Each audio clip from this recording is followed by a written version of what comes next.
When you first started working at EB, what did you think about it? Bottom line is, very warm community. Okay. What is the history of EB? EB was founded by immigrants from the island of Rhodes, Sephardic immigrants. It started about 1910 initially as a keilah, and basically again to accommodate the unique traditions, customs, and pronunciation and tunes that the new immigrants were used to hearing from the island of Rhodes. Okay. What is an interesting memory from EB? It was the summer of 2011, and I was talking about Tisha B'Av, but I didn't pronounce it exactly the way Victor Al-Hadaf wanted me to pronounce it. I pronounced it Tisha B'Av, which is the Ashkenazic way of pronouncing it. And he came up to me afterwards, and in his inimitable fashion, he put his arm around me and said, Rabbi Myers, that was a great shiur, but it sounded like fingernails on a blackboard. To which I said, what do you mean fingernails on a blackboard? You know when someone scratches their fingernails on a blackboard or rakes some pavement and then you get the shivers? So for him, not pronouncing it exactly as it should be pronounced, according to the Sfaradim, was very upsetting to his ears. So he was telling me the content was good, but I have to learn how to speak in a manner of Sfaradim. So I worked on that from then on. But that was my initiation into EB. What's your first or favorite memory from EB? My first memories would be that as a very, very small child, taking my father's hand and walking to Keilah. What was your initial reaction to your dad becoming Chazan for Ezra Bessaroth? I was not born when my dad became Hazan for Ezra Bessaroth, because if I'm not mistaken, just from memory, I believe that was 1917, and I was born many years after that. What is the story of your dad becoming Chazan? My understanding, again, I was not there, was that when he came into town, there was no Hazan, there was no one available to read the parashah.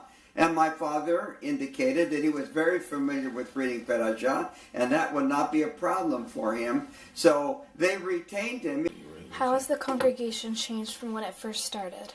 Well, it's changed in many ways. The main way it's changed is that the population of the founders of EB, which were Rhodey's lead descendants, a lot of them are no longer with us because it started, of course, in the early 1900s, and those people have since passed away. But even as recently as maybe 20 years ago, the bulk of the people in the congregation were descendants of Rhodey's lead immigrants, and now we have more of a mixed population where people. Sfaradim married Ashkenazim, people who are not Rhodey's Li but are Sephardic from let's say Israeli backgrounds, Moroccan backgrounds, and then we have a lot of Gerim, a lot of converts who've gone through the synagogue over the past number of years. So it's more of a heterogeneous group. Well, we are still committed to maintaining the traditions and the alahot and the pronunciation and the tunes as they were practiced and were used on the island of Rhodes. That currently we do have a membership that includes many individuals who were not from the island of Rhodes, but enjoy and appreciate our unique culture. How has the congregation changed from when you first started working here? That the congregation is a little more in touch with day-to-day issues in Israel and things that impact the Jews outside of Seattle. What is something not a lot of people know about EB?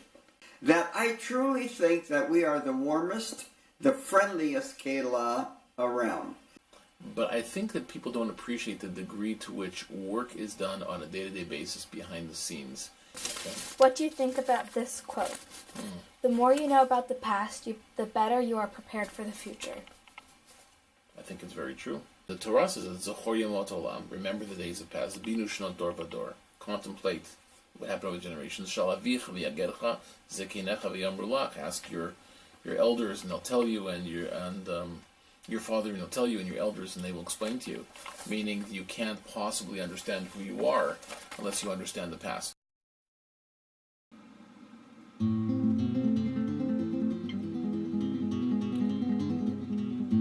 This is the lobby of Ezra Bessaroth. The stained glass was from the original synagogue in 1917. This is the Midrash, where smaller services are held with lower attendance.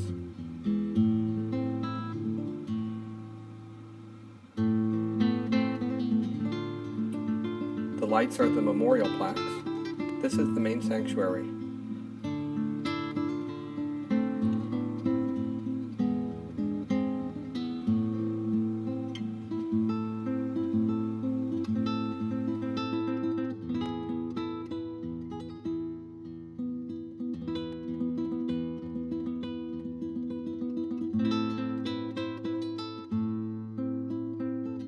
That's the Island of Rhodes and various tributes to the Islands of Rhodes. Tree of Life, the social hall, the patio. That's the memorial to the victims of the Holocaust.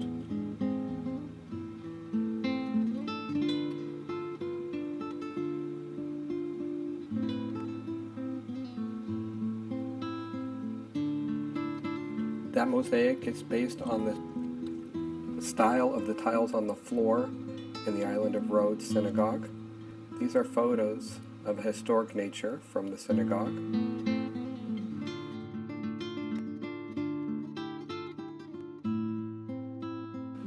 That's a photo of Shoshana's grandfather, Reverend Bihar. Next to him, the prior Chazan, Chaim de Leon. That's Rabbi Israel, one of the last chief rabbis of Rhodes. That's Rabbi Greenberg, one of the earlier rabbis at Ezra Bessaroth. That's Rabbi Isidore Kahan, who became the rabbi of Ezra Bessaroth in 1939. That's the Wall of Presidents. That's the Wall of Presidents of Our Lady's Auxiliary.